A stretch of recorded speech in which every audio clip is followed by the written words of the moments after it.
Ide antes, as ovelhas perdidas da casa de Israel. Essa é a grande palavra de ordem desse acampamento. Já disse ontem à tarde, esse trechinho do Evangelho nós já lemos ontem, a partir do versículo 7. Especialmente o versículo 7 e o 8. Precisa ser essa palavra de ordem para você. Para você que sentiu esse chamado e veio a esse acampamento. Meu irmão, minha irmã, nossa fé nos dá uma certeza.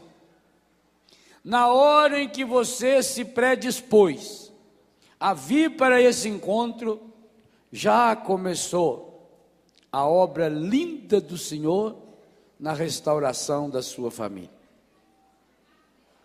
Essa precisa ser uma certeza para você, porque Deus não se deixa vencer em generosidade. Ao longo da história da salvação, a misericórdia infinita de Deus esteve sempre atenta ao menor sinal de inclinação humana para colher a graça. Você precisa se convencer da sua importância. Por isso eu falava hoje, no final da manhã, que você precisa se amar. Nós acabamos, por influência do encardido, não acreditando mais em quem nós somos. Porque fomos buscar o nosso valor em coisas que estão fora de nós, no ter, no poder, no prazer, na gaiola, na escada, na balança, no espelho. Acabamos nos convencendo que o nosso valor está naquilo que temos ou que fazemos, ou no valor que as pessoas nos atribuíram. Não, você precisa acreditar quem você é. E essa é a verdade mais linda da Sagrada Escritura. Porque precisamos convencer de uma coisa: o inferno inteirinho, com todos os seus demônios, não pode levantar essa folha de papel do chão. Eu desafio todos os demônios que existem no mundo a tomar essa folha da minha mão. Ele não pode. Para levantar essa folha de papel do chão e trazer aqui, precisa da minha mão ou da mão de alguém. Pois essa impotência do mal, Deus quis também compartilhá-la. Que coisa espetacular. Deus jamais age na história a não ser através do ser humano. E que coisa linda, age de modo humano. Por isso, ao longo da história da salvação, Deus foi se revelando e se doando conforme ia encontrando homens e mulheres, em alguns casos também casais. Portanto, o marido e a mulher que abriram-lhe o coração para acolher a graça. Observe que coisa linda na história do povo de Israel, o papel de casais. Por que a Bíblia, mesmo sendo escrita num contexto absolutamente machista, ainda hoje, o Oriente, o machismo é reinante. Tanto faz entre os judeus, entre os japoneses, entre os muçulmanos. No Japão você dificilmente enxergará um homem caminhando com uma mulher na rua. A mulher anda atrás, ele vai na frente. Quando você vê o casal de japonês caminhando junto, pode saber, é imigrante.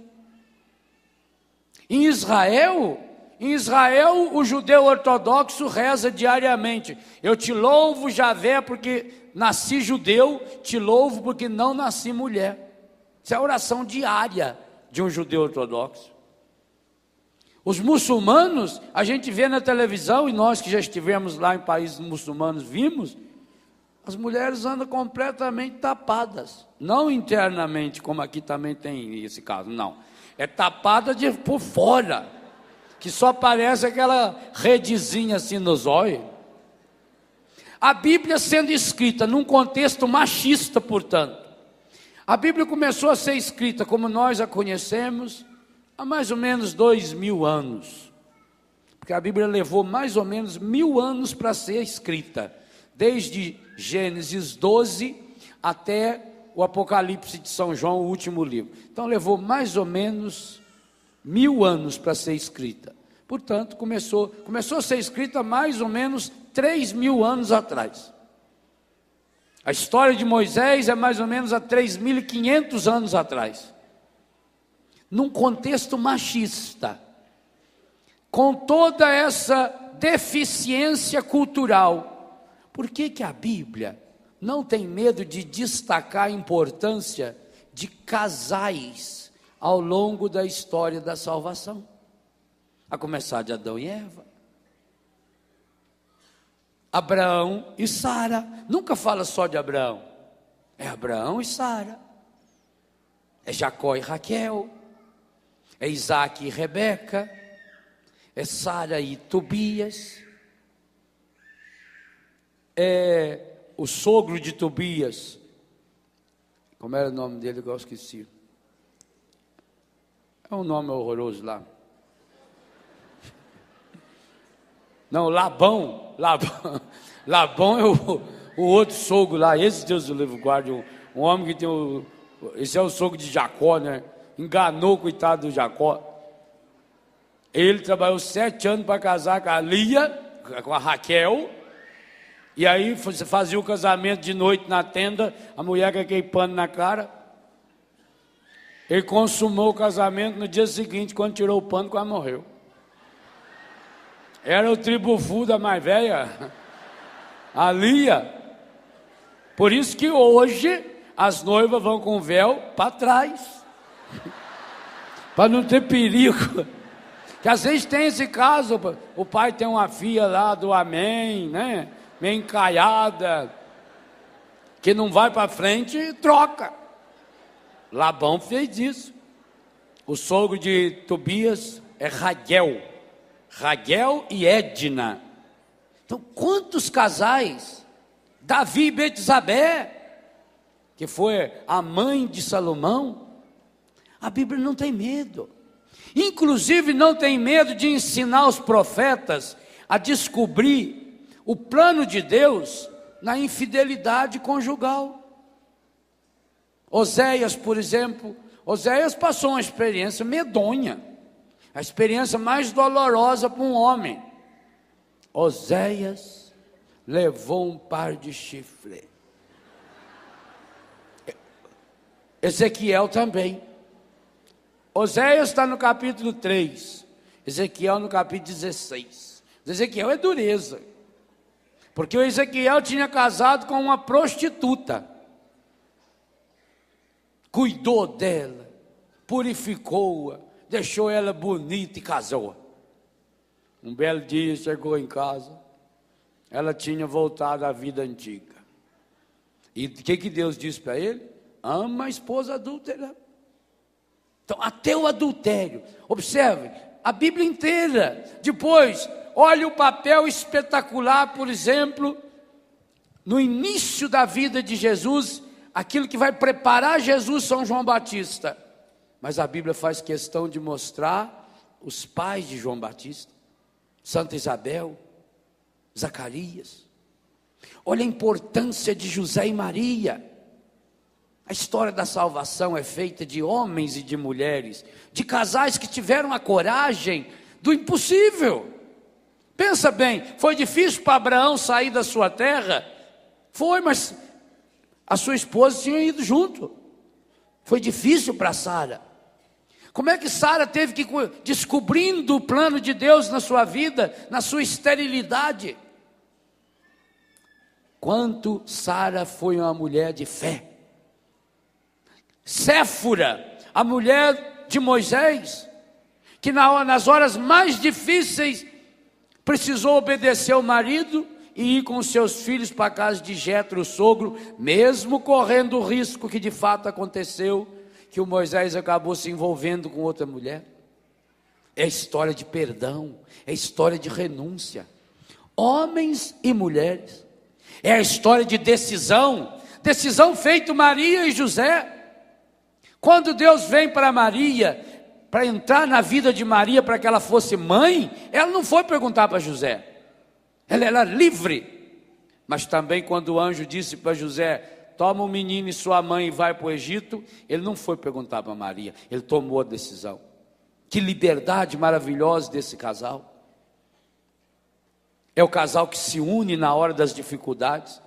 Que cena linda, quando Jesus tinha 12 anos e se perdeu lá em Jerusalém. Maria e José, aí veio a confiança dos dois. Maria pensando que Jesus estava com José, José pensando que Jesus estava com Maria. Quem tem o bem dentro de si, nunca fica imaginando o mal. Tranquilamente, quando se encontraram, mas não está com você? Não, pensei que tivesse, não está não. Voltaram o casal, 3 dias. Vocês imaginam a angústia no coração de Maria e de José? Jerusalém era uma cidade imensa. Jesus era um menininho do interior, um rapazinho de 12 anos de idade, da roça de Nazaré. Tudo que passou na cabeça de José e Maria, o filho perdido no meio daquele povo, não sabia onde estava. Mas onde é que foram procurá-lo? No templo. Eu fico apaixonado. Quando seu filho não chega na hora, a senhora fica imaginando que ele está na igreja? Claro, não educa para isso, vai querer o quê? Ai, minha Nossa Senhora, telefone para a delegacia, para o hospital. Já ligou para o hospital? Liga para a polícia. Ai, minha Nossa, o que será que aconteceu? Eu sou apaixonado de ver Maria e José chegam em Jerusalém, vão direto para onde?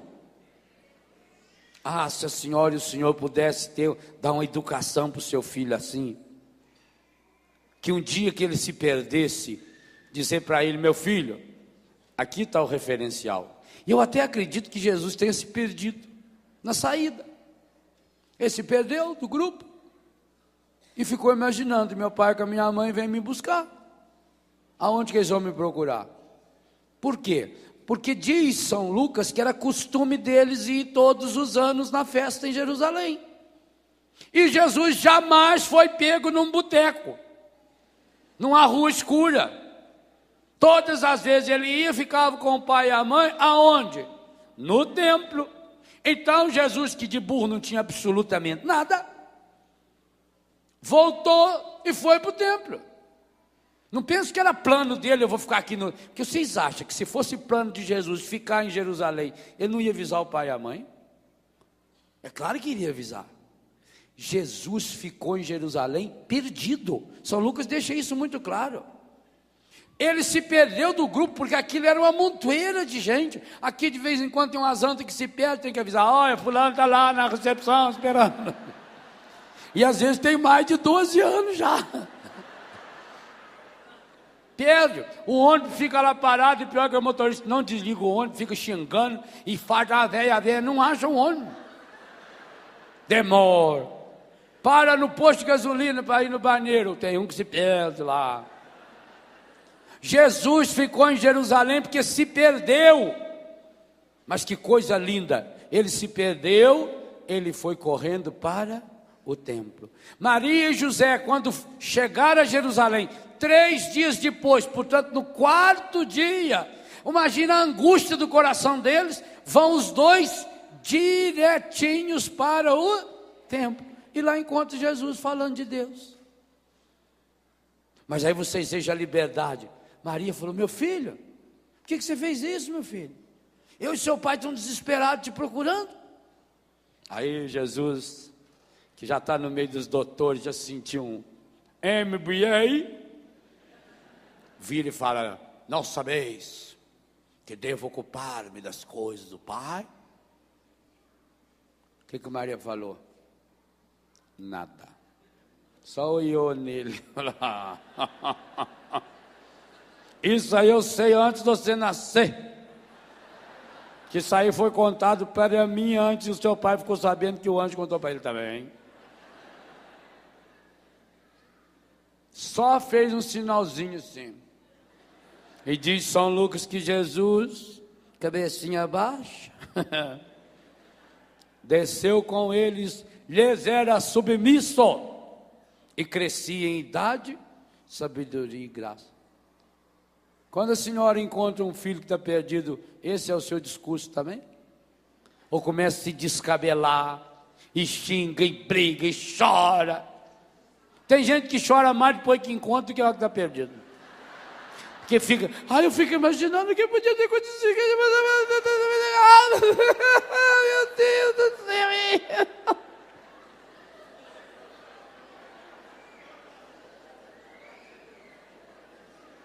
Ou se não, eu fico imaginando essa cena com o senhor e a senhora, vocês se encontrando depois de um dia e tanto de caminhada. O menino não está com você? Isso é serviço meu, isso é responsabilidade sua?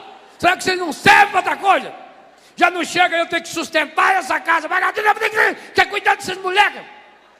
Isso é obrigação sua, obrigação minha não, porque ele é menino. Menino tem que estar com o pai dele. Já pensou? Pensa, só imaginar como é que seria vocês dois.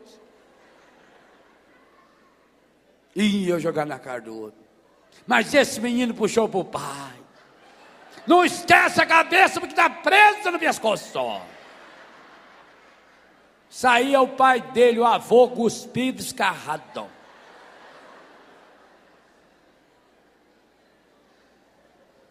E aí, é claro, depois de brigar um monte, no desespero, vão procurar aonde?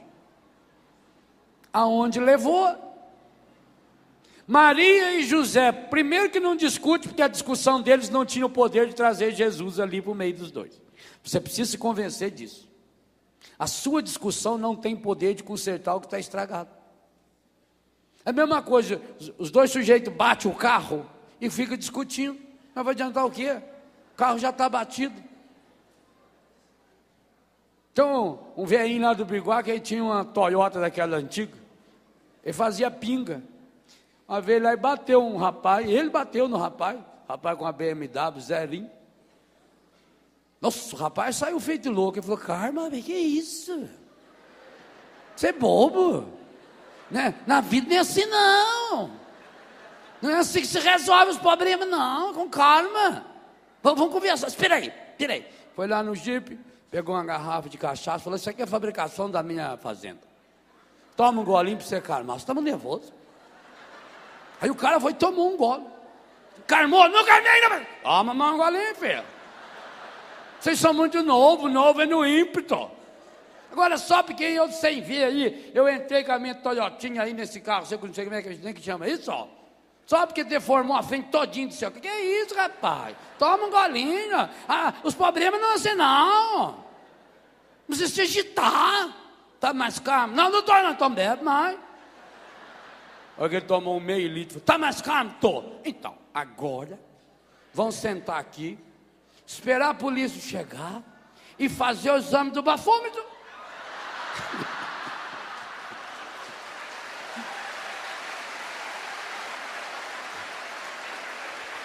A polícia que vai dizer quem está errado. Não vou falar nada.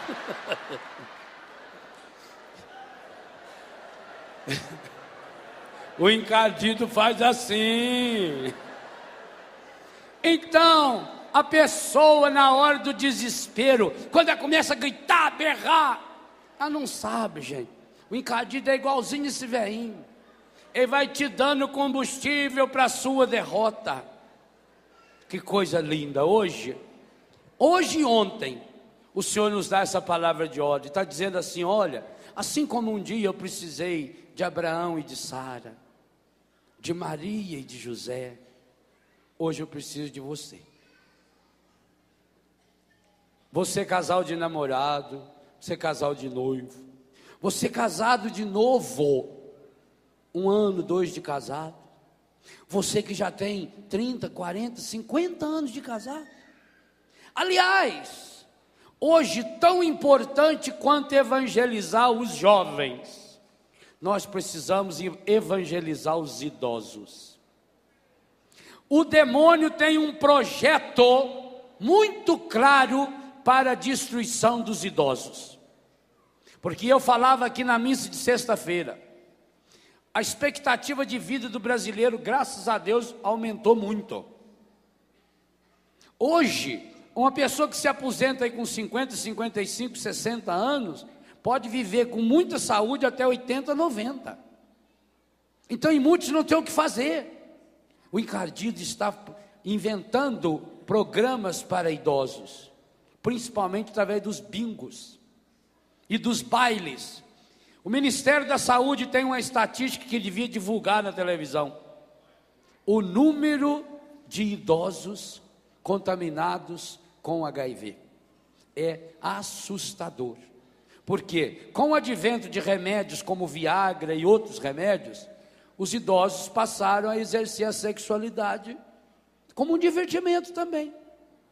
Até porque não tem mais o perigo da gravidez, mas tem o perigo da AIDS. Idosos que perderam o sentido da sua vida, casais idosos, gente, que depois da aposentadoria começaram a pensar em se abandonar, em desquite, em divórcio, porque não se suportam mais.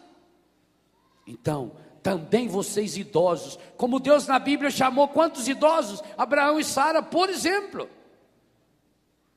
Zacarias e Isabel, outro exemplo de gente idosa, mas de gente que se manteve fiel em Deus, feito Simeão, feito Ana, com 84 anos de idade, estava firme todos os dias no templo.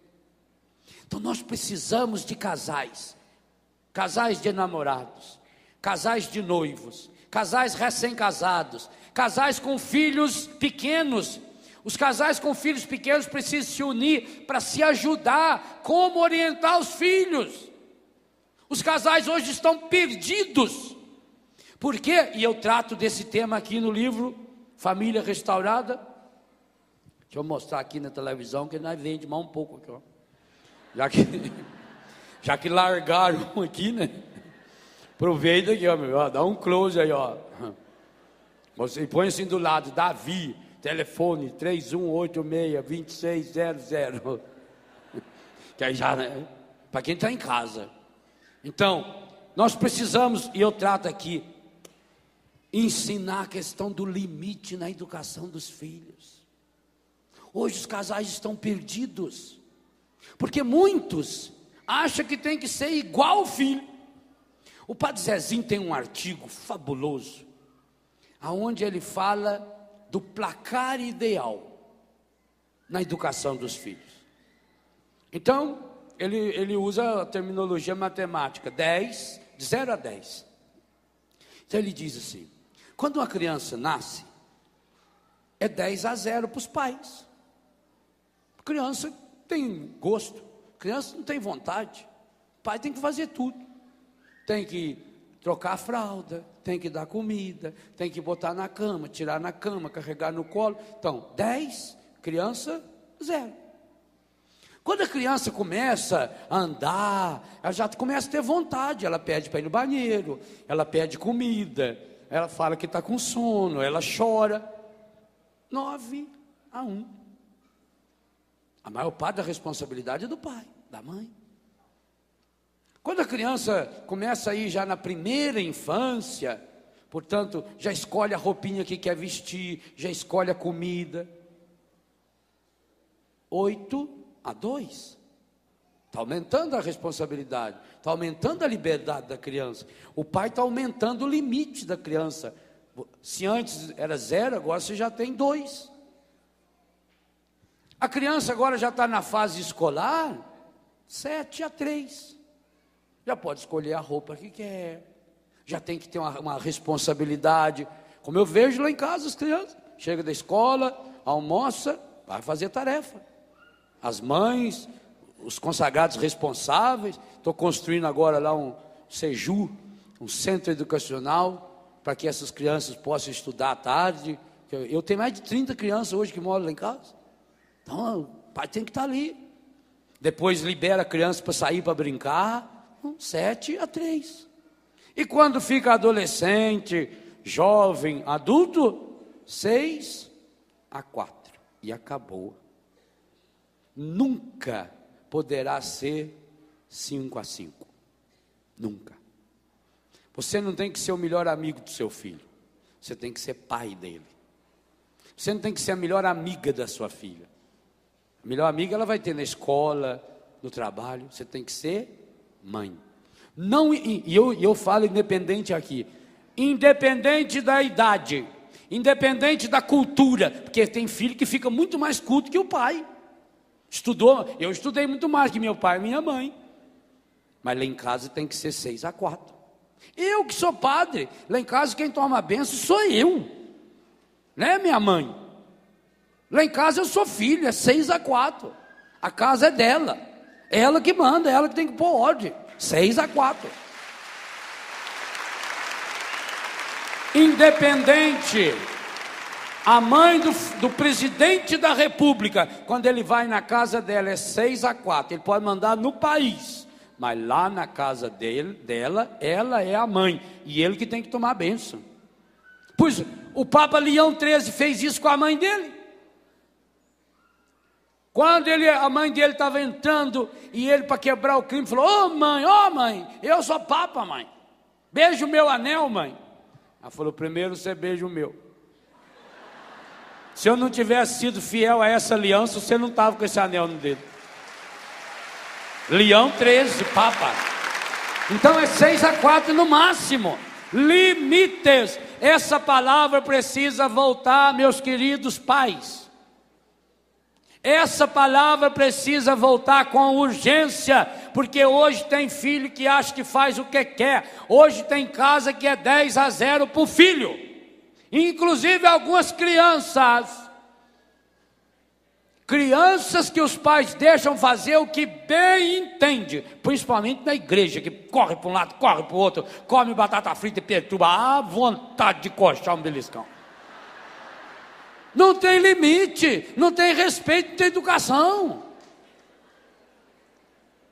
Criança tem que ser 8-2. O pai, e não precisa ser violento não deve, violência física é uma bobagem. Mas segurar firme no braço e falar: senta aqui, seu cachorrinho. Só mãe pode chamar filho de cachorro, mas mãe pode. Senta aqui. O pai ainda tem que ter aquela firmeza de uma palavra: não. Os pais precisam voltar a aprender a falar não. O não é pedagógico. A criança muitas vezes pede, não é porque ela quer, não é por necessidade, é para testar os pais. Tem criança que faz birra, é para testar o pai e a mãe. E quando vê que o pai e a mãe se desesperam, porque o pai começa a berrar, a mãe começa a berrar, a criança percebeu: consegui tirar o meu pai do equilíbrio. Fez birra, está com dor, leva no médico. Não está com dor, arruma um quartinho, uma despensa, aonde não tenha nada para se machucar, fecha lá dentro e diz: quando parar de chorar, chama a mamãe. Ninguém dá show se não tem plateia. Criança que faz, não tem coisa mais medonha do que uma criança birrenta. Mas criança faz birra criança tem que ser educada no berço. A primeiro choramingo, já vem alguém, pega no colo, ela acostuma. Ah, mas é o tio, então quero ver se você fica lá depois. A hora que a criança estiver com 26 quilos, eu quero ver ele aguentar no braço. Porque só sabe comer. Tá ficando aquele leãozinho lá assim. E a mãe tem que ficar... Principalmente na igreja. Não, tem que ter limite, tem que ter ordem, tem que ter disciplina. O que falta para muito jovem, para muita criança é disciplina. Quantos pais pagam escola caro para o filho? As mensalidades escolares são um absurdo. Mas não vê se o filho está estudando ou não está. Não olha se faz ou se não faz tarefa. Não comparece numa reunião de diretoria de escola, nada. Aí no final do ano, a criança reprova. E não é por deficiência, é por falta de disciplina. E é para isso que o Senhor está chamando vocês também. Vocês pais precisam ajudar a evangelizar os pais. Então, casado de novo, tem filho pequeno, ajudar a evangelizar os casados de novos que têm filho pequeno. O pessoal aí da meia idade, que já está casado há 20, 25, 30 anos, ajudar a evangelizar esses casais, e aí tem uma responsabilidade a mais, porque você com 25, 30 anos de casado, você já tem filho na idade de casar ou que já esteja casando, então você vai ajudar também os jovens casais, os jovens namorados. Está faltando, gente, uma trilha segura, está faltando esse limite seguro, inclusive no namoro. Na minha casa, meus pais nunca proibiram nenhum filho de namorar, nunca. Meus pais nunca se intrometeram no namoro dos filhos. Mas nós sabíamos que existia uma linha, e inclusive era uma linha que valia para os homens igualzinho para as mulheres. Meus pais nunca criaram nós, os rapazes, diferente das mulheres. A liberdade que os rapazes tinham lá em casa, as mulheres também tinham. Igualzinho. E aquilo que meu pai e minha mãe exigia das meninas, exigia dos meninos também. Isso é limite, isso é colocar uma trilha segura, e nós temos a trilha segura que é o Evangelho. Mas hoje, Jesus está dizendo essa frase para você: é preciso ir primeiro às ovelhas perdidas da casa de Israel. Meu irmão, minha irmã, as ovelhas perdidas da casa de Israel que o Evangelho fala, são os seus familiares. É lá que você precisa ir. E talvez vai precisar fazer uma revolução. Talvez no começo vai ser muito difícil. Pai e mãe que o filho já tem aí 12, 13, 14, 15, 17 anos, já tem a sua televisão lá no quarto. Pois o pai e a mãe que quiser ser fiel ao Evangelho vai ter que tirar essa televisão de lá. Vai comprar briga. Mas o que você prefere? Que o seu filho perca a televisão ou se perca nos quintos dos infernos? Escolha. Isso vale, se ele tiver 25 anos de idade, vale também para ele. Seu filho está se trancando no quarto, o tempo todo, você para entrar no quarto do seu filho tem que pagar ingresso, tem que marcar a hora, e cada vez que você chega lá, você acha que ele estava na missa da Canção Nova, com turíbulo, porque ele queimou incenso. Ele queima incenso porque você não sentiu o cheiro da maconha que ele queimou lá antes. Se o seu filho mora na sua casa, ele tem 20, 25, 30 anos de idade, na sua casa manda você, e é 6-4 no máximo. Ele quer levar os amigos para fumar maconha no quarto? Ele que vai alugar um quarto e morar numa pensão. Ele quer levar as namoradas ou os namorados para o quarto? Ele que aluga um motel e vai morar lá, mas não na sua casa. Na sua casa manda você. A sua casa tem que ser consagrada, a sua casa tem que ser abençoada. E eu falo um capítulo especial nesse livro, que vocês pais têm o dom e o dever de abençoar. Você tem que abençoar a sua casa, mãe tem que abençoar a cama do filho, pai tem que abençoar o quarto do filho. Aquilo que você tem que ser abençoado. Seu carro tem que ser abençoado. Se você vai emprestar o carro para o seu filho, desde que ele seja maior de idade, tenha documentação, seja responsável e mereça, fez por merecer, ele tem que ter limite. Você tem que dizer aonde ele pode ir, quando ele tem que voltar, e de vez em quando você tem que ir lá olhar para ver se a quilometragem foi o que ele falou mesmo, se ele deixou em dia o combustível como você mandou. Tem que fazer isso, porque trata-se hoje, meus irmãos, da salvação eterna dos nossos filhos e filhas. Nós não estamos falando em pedagogia, não. Nós estamos falando em salvação, nós estamos falando em Evangelho. Infelizmente, muitos jovens hoje caminham decididamente para o inferno, e a culpa é dos pais, porque levar para o céu é difícil. O caminho para o céu, Jesus já falou, é estreito, é subida. Exige renúncia, exige sacrifício, exige comprar briga, mas tem que fazer. E não é esperar, que pena que eu não fiz. Não, você vai ter que fazer. E se você não fez com os filhos, vai começar a fazer com os seus netos. Porque qual é a avó que quer que o neto vá para o inferno? E ele vai. Se continuar desse jeito, criança faz o que quer, come o que quer, na hora que quer, do jeito que quer. Joga comida fora, faz birra, vira para lá, vira para cá. Todo mundo acha bonitinho. Ai, coisa linda. Aliás, tem aí os 10 mandamentos para transformar o seu filho num marginal. Está logo no final do livro aqui. Estou ensinando vocês, olha bem. 10 maneiras de estragar o filho.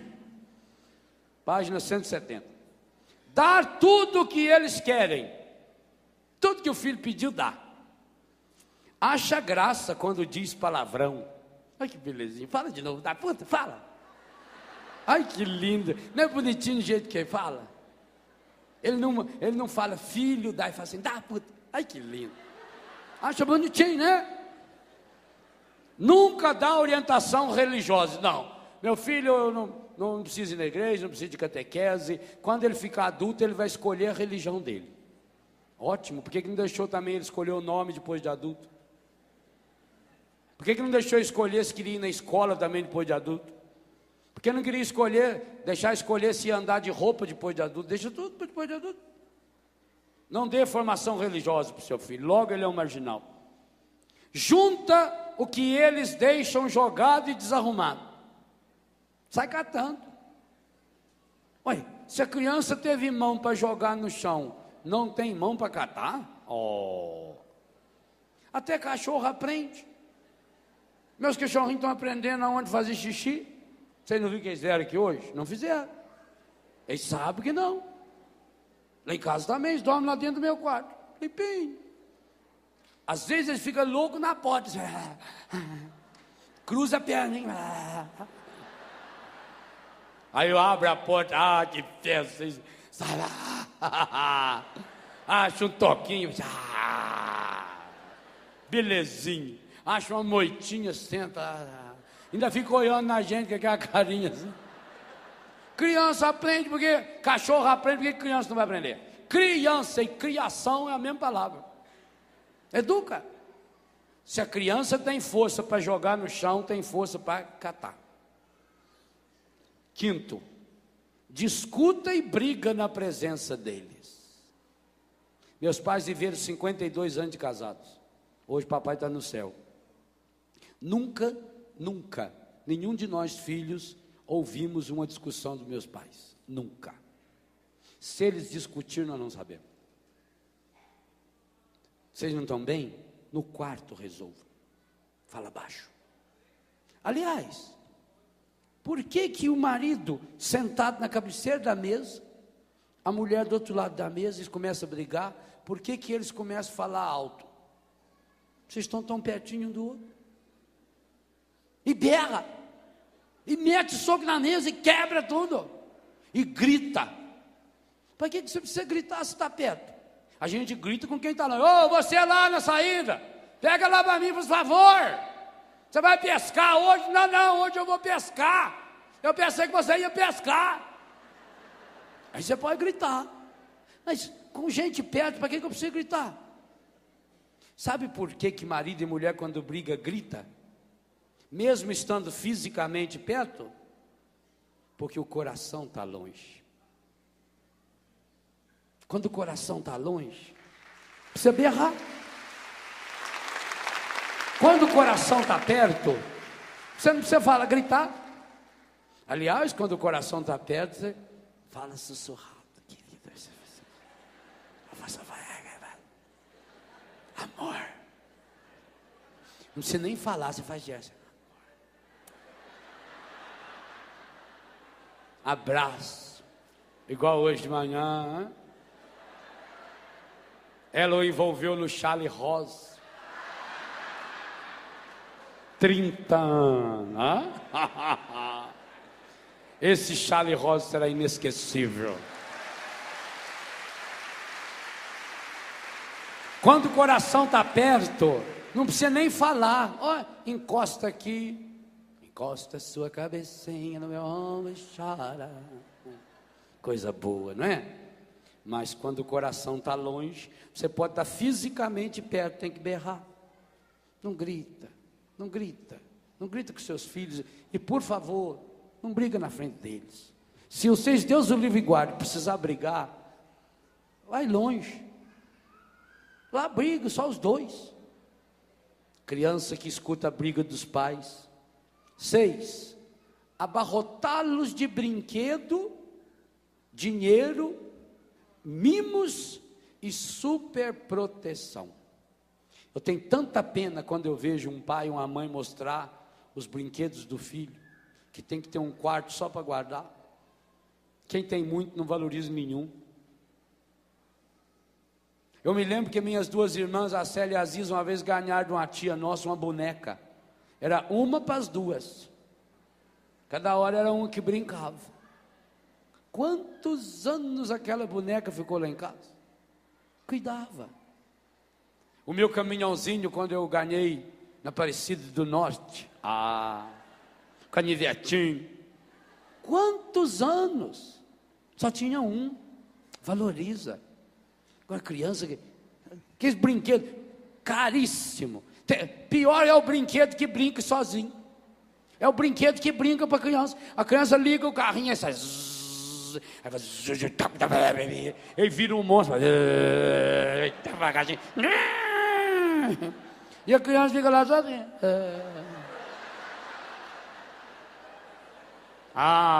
Bom eram os nossos brinquedos. Nós fazíamos um cavalinho de madeira e andava naquilo.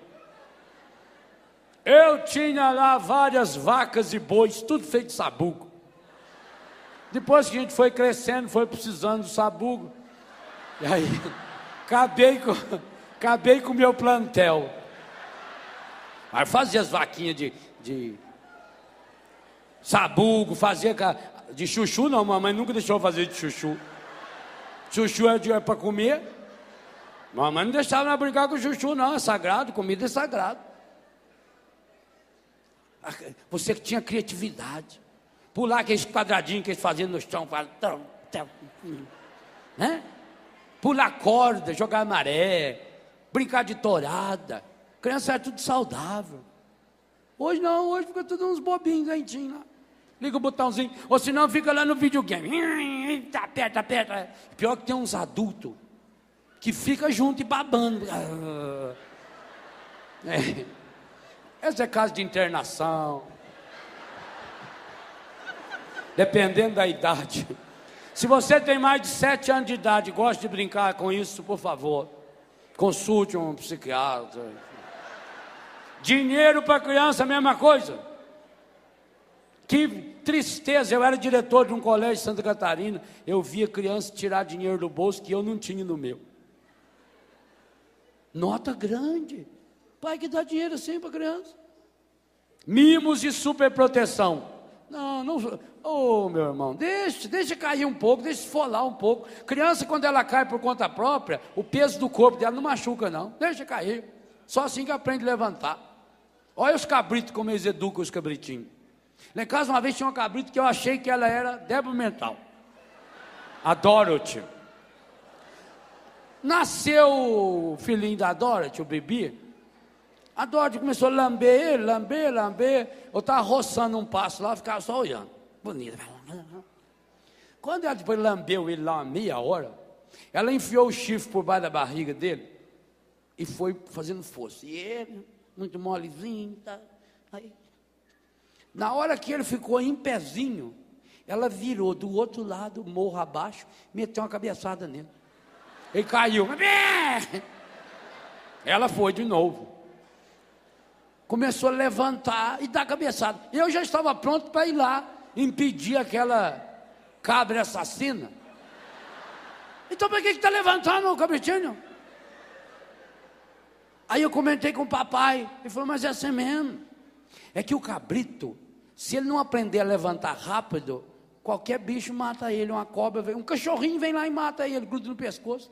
A grande arma do cabrito, além da força da cabeça, do cabrito, do carneiro também, é levantar rápido. É o que ela está ensinando. Primeira coisa que ela está ensinando para o filho, levanta rápido. Então ela está ensinando ele a ficar em pé, derruba para ele levantar rápido. Às vezes na educação a mãe tem que fazer isso. Então tem que ter coragem.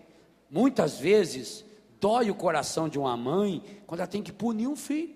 Dizer, não vai, meu filho. Hoje você não vai. Mas todo mundo vai, meus colegas vai. Mas você não vai. E não precisa berrar também com ele. Já estou dizendo que você não vai! Para quê? Seu coração está longe? Coração longe berra. Não, você não vai. Não, mas mamãe... Eu já falei. Agora, uma coisa importante que Jesus ensinou, hein? Não é não. E também o seguinte, o Senhor, se a sua mulher falou não, mesmo que ela estiver errada, não fale sim. Sustente o não. Depois converse com ela lá no quarto. Falou bem. Não está certo o que você fez. Mas na frente do filho, nunca tire a autoridade do pai. Nunca tire a autoridade da mãe. Nunca. Então não discuta, não briga e não tire a autoridade. 7. Não exigir nada. Satisfazer todos os seus desejos. Não precisa exigir. Você precisa corresponder. Meu filho já arrumou sua cama?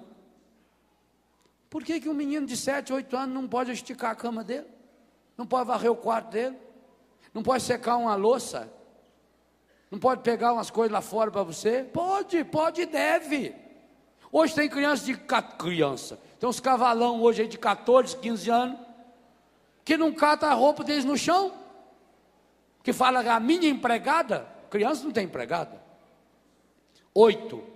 Dar-lhe sempre razão, tomando sempre o seu partido, desculpá-lo sempre. Tudo que ele fizer errado, acha um culpado para botar. Ele tirou nota baixa, culpa da professora.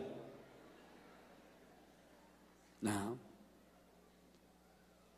É duro para um pai ter que acolher o fracasso do filho, mas tem que acolher. 9. Está sempre ausente. Não acompanhar, acomodar-se, omitir-se. 10. Nunca elogiar, não dar carinho, não dar tempo, ou não é meu não, e vingar-se. O filho precisa de muito amor, mas o amor verdadeiro, aquele amor firme, aquele amor que compromete. Queridos e queridas, vamos pedir ao Senhor que de fato venha ao encontro de cada um de vocês, de cada um de nós, que temos a missão de educar. Vocês têm a paternidade, mas nós participamos da paternidade na missão de educar. Nós somos educadores. Meu caso, muito mais ainda que muitos colegas padres, porque vivo no meio de jovens, de adolescentes, de crianças. E muitas vezes sofro igualzinho vocês. Dou bola fora igualzinho vocês. Mas também, quando a gente der bola fora, não deve ter medo de pedir desculpa, não. Sabe, que coisa maravilhosa. Jesus não exige que você seja um super pai, ou uma super mãe, não. Você precisa ser um pai e uma mãe, precisa ser um marido e uma mulher, com seus defeitos, com as suas limitações, mas cada dia mais buscando essa força de Deus. E é o que nós vamos pedir agora. Agora nós queremos pedir ao Senhor que continue fazendo essa obra de cura e restauração, trazendo a luz do Evangelho e a graça de Deus naquelas áreas do seu passado, dos seus antepassados, que ajude você hoje a ser pai e mãe, marido e mulher, na força e na graça do Espírito Santo de Deus.